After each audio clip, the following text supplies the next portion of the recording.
ദൈവനാമത്തിന് മഹത്വം ഉണ്ടാകട്ടെ. ഇന്നത്തെ ചിന്തയ്ക്കായിട്ട്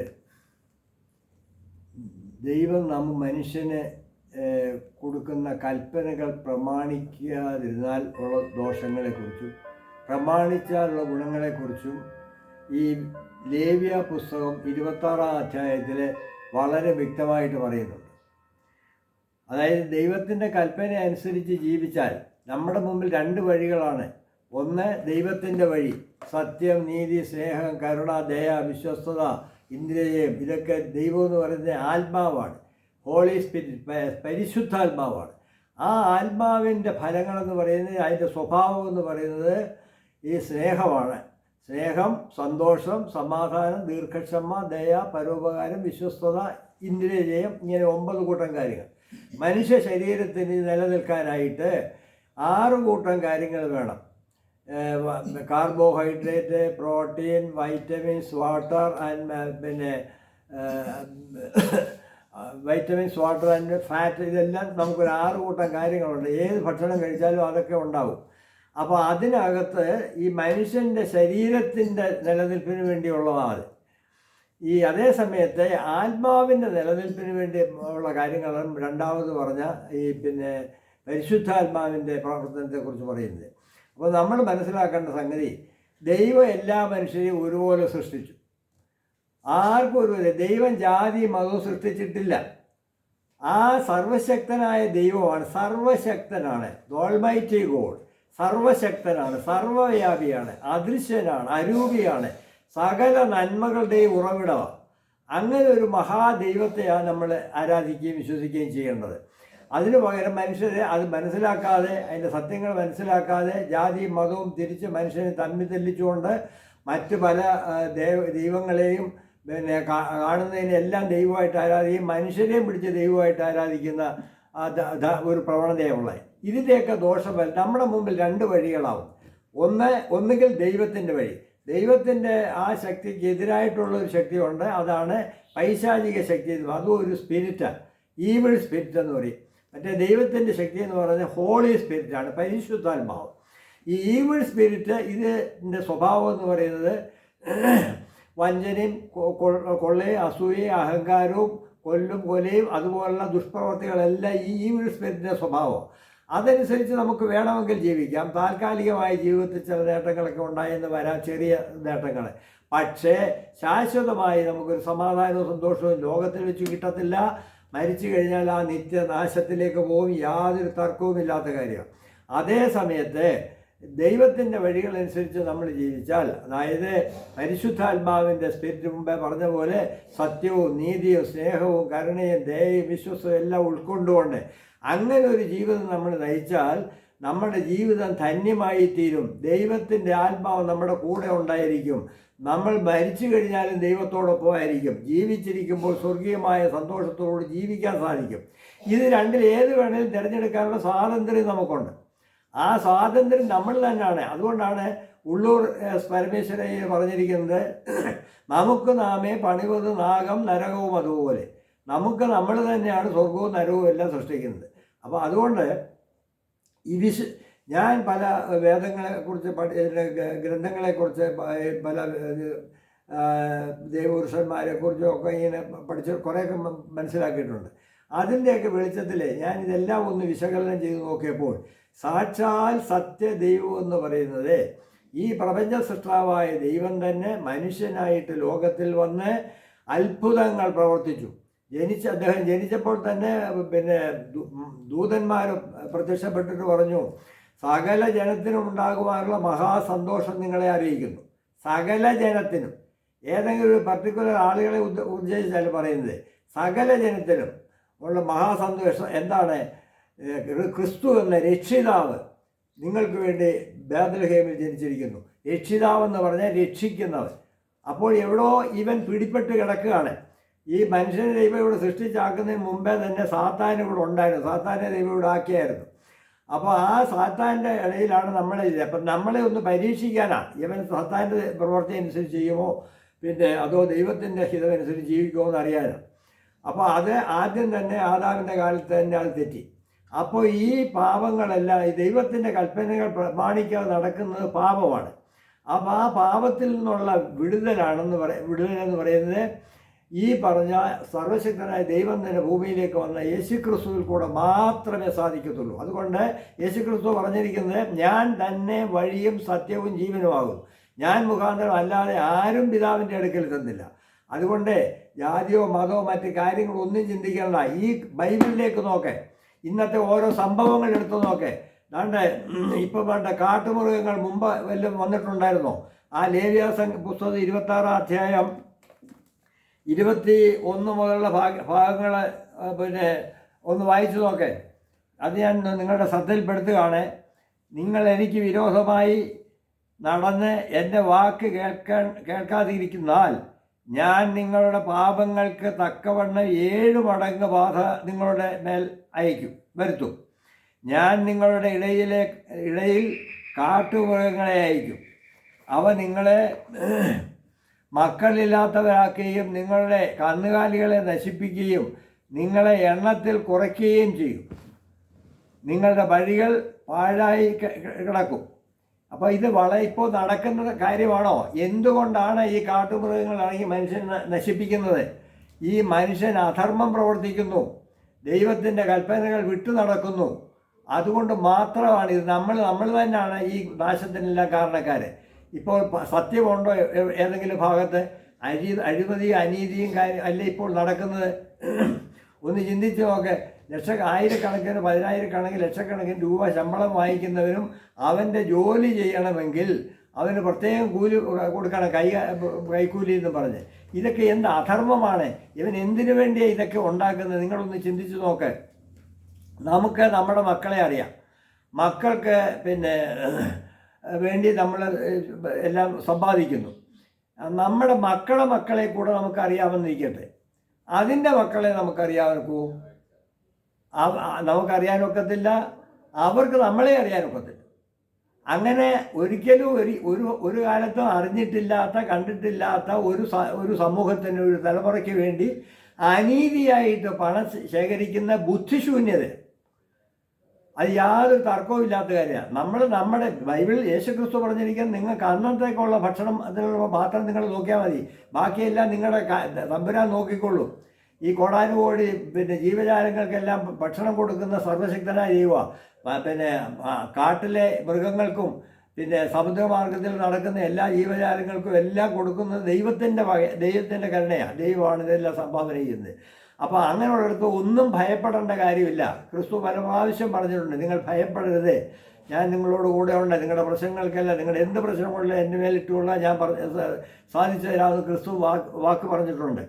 അതുകൊണ്ട് ഇപ്പോൾ ഞാൻ ഈ ഭാഗം പ്രത്യേകമായിട്ട് എടുത്തു പറയാൻ കാരണം, ഈ നമ്മുടെ ക്രിസ്ത്യാനികളായിട്ട് പള്ളിയിൽ പോകുന്ന ധാരാളം ആൾക്കാരോട് ഞാൻ ഈ യേശു ക്രിസ്തുവിൻ്റെ പുതിയ നിയമങ്ങൾ എന്തൊക്കെയാണെന്ന് ചോദിച്ചപ്പോൾ അവർക്ക് മെജോറിറ്റി, അതായത് 99% ആളുകൾക്കും വ്യക്തമായ കാഴ്ചപ്പാടോ അറിവോ ഇല്ല അതിനെക്കുറിച്ച്. പള്ളിയിൽ പോകുന്നതുകൊണ്ട് എല്ലാ കാര്യങ്ങളിലും അവർ സംബന്ധിക്കുന്നുണ്ട്, പ്രസംഗങ്ങളും ധാരാളം കേൾക്കുന്നുണ്ട്.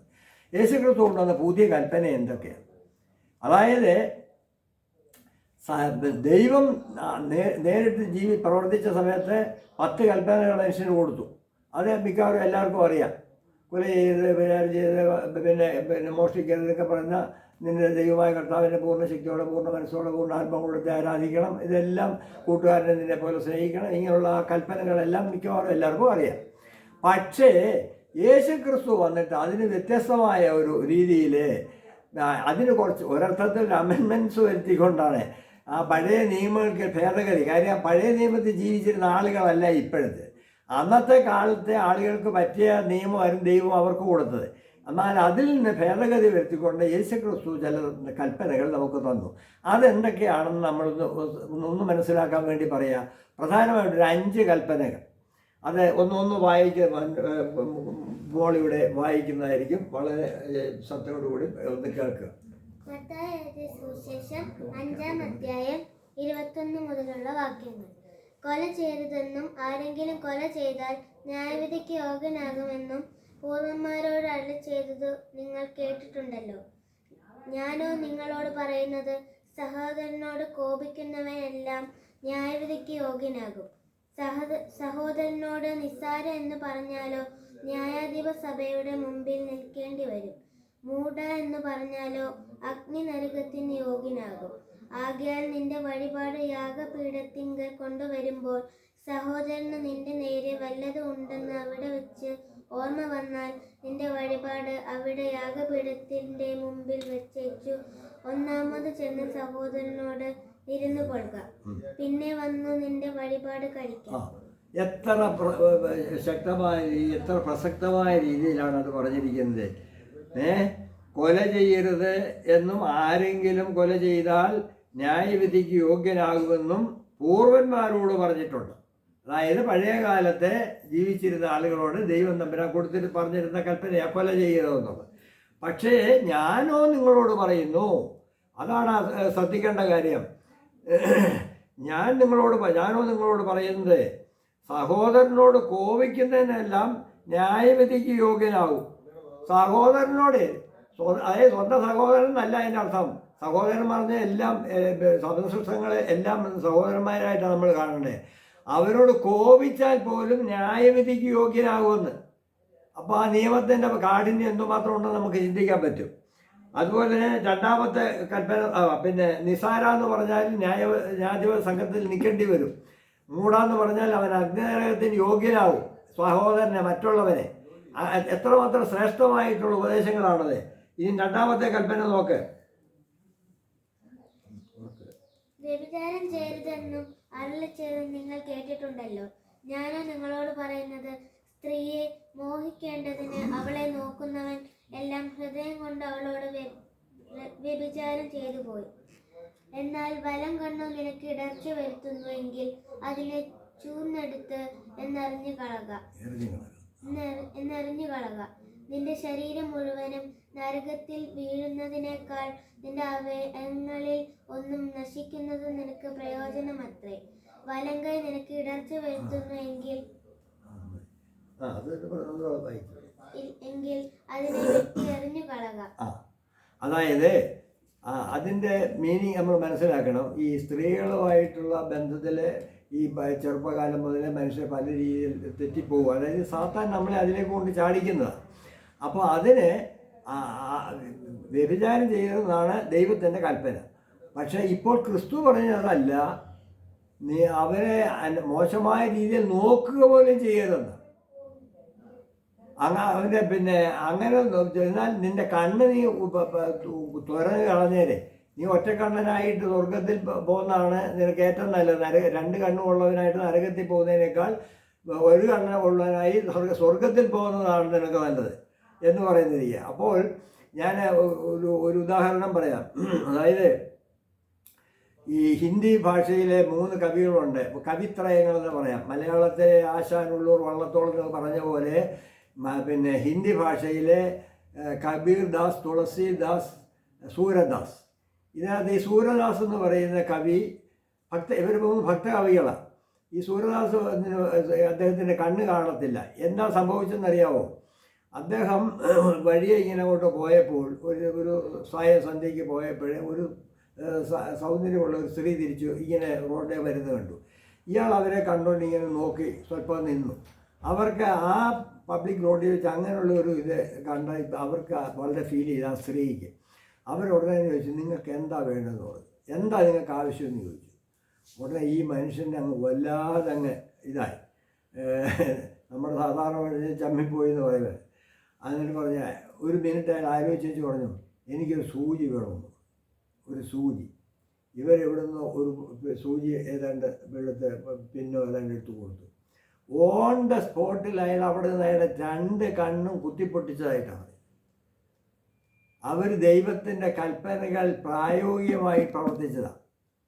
എന്നിട്ട് ആ മനുഷ്യനെ കാട്ടിലേക്ക് കയറിപ്പോയപ്പോൾ ഒരു വലിയ കിണറിലോട്ട്, ആഴമുള്ള കിണറ്റിലോട്ട് വീഴാനായിട്ട് പോയപ്പോൾ ഏതോ ഒരു അദൃശ്യ ശക്തി വന്ന് അയാളെ എടുത്ത് മാറ്റിയതായിട്ടാണ് പറയുന്നത്. അപ്പോൾ പറഞ്ഞ് ദൈവത്തിന് ജാതിയും മതവും ഒന്നുമില്ല. ദൈവത്തിനെ സ്നേഹിക്കണം, ദൈവത്തിൻ്റെ കൽപ്പനകൾ പ്രമാണിക്കണം. അത് ഹിന്ദുവായാലും മുസ്ലിമായാലും ക്രിസ്ത്യാനിയാണെങ്കിലും അതേ ഉള്ളൂ അതിനുള്ള വഴി. സ്വർഗത്തിലേക്ക് പോകാനുള്ള വഴി അത് മാത്രമേ ഉള്ളൂ. ഇനി ദൈവം കൂടുതൽ അടുത്ത കൽപ്പന എന്താണെന്ന് നോക്കേ. മൂന്നാമത്തെ കൽപ്പന യേശു ക്രിസ്തു കൊടുത്തത്. കള്ളസത്യം ചെയ്തതെന്നും സത്യം ചെയ്തത് കർത്താവിനെ നിവർത്തിക്കണമെന്നും പൂർവന്മാരോട് അരുളി ചെയ്തത് നിങ്ങൾ കേട്ടിട്ടുണ്ടല്ലോ.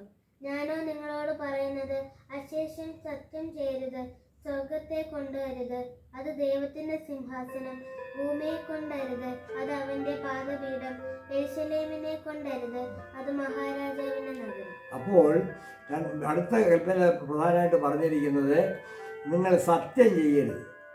അതായത് അതൊരു തെറ്റായ സ്വഭാവമാണ്. ചിലരുണ്ട് ഒന്നിൽ പഠിച്ച രണ്ടാമത്തേന് പിന്നെ ദൈവത്തിനെ കൊണ്ട് സത്യം ചെയ്യും, മറ്റേ കാണുന്ന ഏതെങ്കിലും കൊണ്ട് അത് ഒരിക്കലും ദൈവത്തിൻ്റെ നാമം വൃഥാ എടുക്കരുതെന്ന് ദൈവം പറഞ്ഞിട്ടുണ്ട് ബൈബിളിൽ. അപ്പോൾ അതുകൊണ്ട് ഈ സത്യം ചെയ്യുന്ന പറഞ്ഞ ആ സ്വഭാവം ശരിയല്ല. അടുത്ത കൽപ്പന നോക്കാം. കണ്ണിന് പകരം കണ്ണും പല്ലിന് പകരം പല്ലും എന്ന് അരുളി ചെയ്തത് നിങ്ങൾ കേട്ടിട്ടുണ്ടല്ലോ. ഞാനോ നിങ്ങളോട് പറയുന്നത്, ദുഷ്ടനോട് എതിർക്കരുത്, നിന്റെ വലത്തെ ചെകിട്ടത്ത് അടിക്കുന്നവന് മറ്റേത് തിരിച്ചു കാണിക്ക, നിന്നോട് വ്യവഹരിച്ച് നിന്റെ വസ്ത്രം എടുപ്പാൻ ഇച്ഛിക്കുന്നവന് നിന്റെ പുതപ്പും വിട്ടുകൊടുക്ക. ഒരുത്തൻ നിന്നെ ഒരു നാഴിക വഴി പോക്കുവാൻ നിർബന്ധിച്ചാൽ രണ്ട് അവനോട് കൂടെ പോകുക. നിന്നോട് യാചിക്കുന്നവന് കൊടുക്ക, വായ്പ വാങ്ങുവാൻ ഇച്ഛിക്കുന്നവനെ ഒഴിഞ്ഞു കളയരുത്. എത്ര ശ്രേഷ്ഠമായിട്ടുള്ള ഉപദേശങ്ങളാണ് ഇതിനകത്ത് പറഞ്ഞിരിക്കുന്നത്. ഈ ക്രിസ്തുവിൻ്റെ കൽപ്പനകളെ പഴയ നിയമകാലത്ത് പറഞ്ഞിരിക്കുന്നത് കണ്ണിന് പകരം കണ്ണ്. അതായത് ഒരുത്തൻ്റെ കണ്ണ് അടിച്ചു പൊട്ടിച്ചാൽ അവൻ മറ്റവൻ്റെ കണ്ണും അതുപോലെ അടിച്ചു പൊട്ടിച്ചേക്കാൻ. പിന്നെ അതുപോലെ തന്നെ എന്തെല്ലാം അങ്ങോട്ട് ചെയ്തു അതുപോലെ അല്ലെ അതിൽ കൂടുതൽ ഇങ്ങോട്ട് ചെയ്തേക്കാനാണ് പറഞ്ഞിരിക്കുന്നത്. പക്ഷേ ക്രിസ്തു വന്നിട്ട് ഈ സർവശക്തനായ ദൈവത്തിൻ്റെ തനി സ്വരൂപമായ ക്രിസ്തു, ആ ശരിയായ സ്വഭാവം, ആ ക്രിസ്തു പറയുന്നത് എന്താണെന്നറിയാമോ? പിന്നെ കണ്ണിന് പകരം കണ്ണ്, പല്ലിന് പകരം പല്ല്. നിങ്ങൾ കേട്ടിട്ടുണ്ടല്ലോ. എന്നാൽ ഞാനോ നിങ്ങളോട് പറയുന്നത്, നിങ്ങളുടെ ശത്രുവിനെ സ്നേഹിക്കണം. ചില ബുദ്ധിമുട്ട് തോന്നുന്ന ഒരു കാര്യമാണ്. കാരണം നമുക്ക് സഹായം ചെയ്യുന്നവരോട് നമ്മൾ സാധാരണഗതിയിൽ പിന്നെ തിരിച്ചു അതുപോലെ സഹായം ചെയ്യാനായിട്ടോ അവരെ സ്നേഹിക്കാനായിട്ടോ നമ്മൾ തയ്യാറാവും. പക്ഷെ നമ്മളെ ചീത്ത പറയുന്നവനെ, നമ്മളെ ശപിക്കുന്നവനെ, നമ്മളെ ഉപദ്രവിക്കുന്നവനെ അവന് നന്മ ഉണ്ടാകണമെന്ന് ആഗ്രഹിക്കുകയും അവന് വേണ്ടി പ്രാർത്ഥിക്കുകയും ചെയ്യണമെന്നാണ് ക്രിസ്തു പറഞ്ഞത്. ഇതുപോലൊരു ശ്രേഷ്ഠമായ ഉപദേശം എവിടെയെങ്കിലും കേട്ടിട്ടുണ്ടോ നിങ്ങളെ? ഇവിടെ ഞാൻ നേരത്തെ പറഞ്ഞാൽ ജാതി മതമൊന്നും നോക്കണ്ട, ഈ പുസ്തകത്തിനകത്ത് പറഞ്ഞിരിക്കുന്ന സത്യങ്ങൾ നോക്കേ. അതുകൊണ്ട് വളരെ അതിശ്രേഷ്ഠമായിട്ടുള്ള ഉപദേശങ്ങളാണ് യേശു ക്രിസ്തു കൊടുത്തിരിക്കുന്നത്. അടുത്ത എന്താണെന്ന് നോക്കാം. കൂട്ടുകാരനെ സ്നേഹിക്കുക എന്നും ശത്രുവിനെ പഴിക്കുക എന്നും അരുളി ചെയ്ത് നിങ്ങൾ കേട്ടിട്ടുണ്ടല്ലോ. ഞാനോ നിങ്ങളോട് പറയുന്നത്, നിങ്ങളുടെ ശത്രുക്കളെ സ്നേഹിപ്പീൻ, നിങ്ങളെ ഉപദ്രവിക്കുന്നവർക്ക് വേണ്ടി പ്രാർത്ഥിപ്പീൻ, സ്വർഗസ്നായ നിങ്ങളുടെ പിതാവിന് പുത്രന്മാരായി തീരേണ്ടതിന് തന്നെ. അഞ്ചാമത്തെ കൽപ്പന മുമ്പേ പറഞ്ഞ പോലെ തന്നെ ശത്രുവിനെ സ്നേഹിക്കണം, കൂട്ടുകാരനെ സ്നേഹിക്കണം. കൂട്ടുകാരനെ തന്നെ പോലെ തന്നെ സ്നേഹിക്കണമെന്നാണ്. നമ്മളെ എങ്ങനെയാണോ സ്നേഹിക്കുന്നത് അതേ സ്പിരിറ്റിൽ തന്നെ മറ്റുള്ളവരെ സ്നേഹിക്കണം. ആരെങ്കിലും 10 രൂപ കടം വാങ്ങിക്കാനായിട്ട് വന്നാൽ ഒരു കയ്യിലുണ്ടെങ്കിൽ കൊടുക്കാതിരിക്കരുതെന്ന്. അത് പിന്നെ അവന് ആവശ്യമാണെന്നുണ്ടെങ്കിൽ അത് തിരിച്ചു കിട്ടുമോ ഇല്ലയോ എന്നൊന്നും നമ്മൾ നോക്കണ്ട. അത് ദൈവം തമ്പുരാൻ ചെയ്തോളും. അതുകൊണ്ട് ആരെങ്കിലും കടം ചോദിച്ചാൽ അവനെ ഒഴിഞ്ഞു കളയരുത്. അതുകൊണ്ട് ദൈവം സൽഗുണപൂർണനായിരിക്കുന്ന പോലെ നിങ്ങളും സൽഗുണപൂർണരാകണം. ഇത് കഴിഞ്ഞ് വേറെ യാതൊരു ഇതുമില്ല. ഈ വിശുദ്ധ ബൈബിളെ എത്ര പല പ്രാവശ്യം നമ്മൾ പരിശോധിച്ച് നോക്കിയാൽ ഒരൊറ്റ കാര്യമേ അതിനകത്ത് പറയുന്നുള്ളൂ, വളരെ വ്യക്തമായിട്ട് ശക്തമായ ഭാഷയിൽ. നിങ്ങൾ എൻ്റെ കൽപ്പനകൾ പ്രമാണിക്കണം. കൽപ്പനകൾ കേട്ടാൽ പോരാ, വായിച്ചാൽ പോരാ, പ്രസംഗിച്ചാൽ പോരാ, ഈ കൽപ്പനകൾ നിങ്ങൾ പാലിക്കണം. അതായത് ജീവിതത്തിൽ അത് പ്രായോഗികമാക്കണം. അത് മാത്രമേ ദൈവം നമ്മളെക്കുറിച്ച് ആഗ്രഹിക്കുന്നുള്ളൂ. അതുകൊണ്ട് ഞാൻ ദീർഘമായിട്ട് ഇനി പറയുന്നില്ല. ഈ പ്രധാനപ്പെട്ട ഒരു 5 കാര്യങ്ങൾ ഇപ്പോൾ പുതിയ നിയമത്തിൽ ക്രിസ്തു കൊണ്ടുവന്നിരിക്കുന്ന നിയമങ്ങളിൽ ഇപ്പോൾ പറഞ്ഞത്. അപ്പം ഇത് വെച്ചിട്ട് നമ്മുടെ ജീവിതം നമ്മളൊന്ന് പരിശോധിക്കണം. നമ്മൾ ഈ പ്രമാണം അനുസരിച്ചാണോ ജീവിക്കുന്നത്? അതോ നമ്മൾ ഈ പള്ളിയിലും പോയി ആരാധനയിൽ സംബന്ധിക്കുന്നു, കൺവെൻഷൻ സംബന്ധിക്കുന്നു, പ്രാർത്ഥിക്കുന്നു, പക്ഷെ നമ്മുടെ ഹൃദയത്തിലേക്ക് ആ ദൈവത്തിൻ്റെ ആത്മാവ് കയറിയിട്ടുണ്ടോ? ഹൃദയത്തിന് മാറ്റം വരാതെ പരിശുദ്ധാത്മാവിന് ശക്തിയില്ലാതെ ഹൃദയത്തിന് മാറ്റം വരാൻ ഒക്കത്തില്ല. എത്ര പ്രസംഗം കേട്ടാലും ആ പരിശുദ്ധാത്മാവ് ഉള്ളിൽ വരണമെങ്കിൽ നമ്മുടെ പാപങ്ങളെക്കുറിച്ച് നമുക്ക് ബോധ്യം വരണം, പശ്ചാത്തപിക്കണം.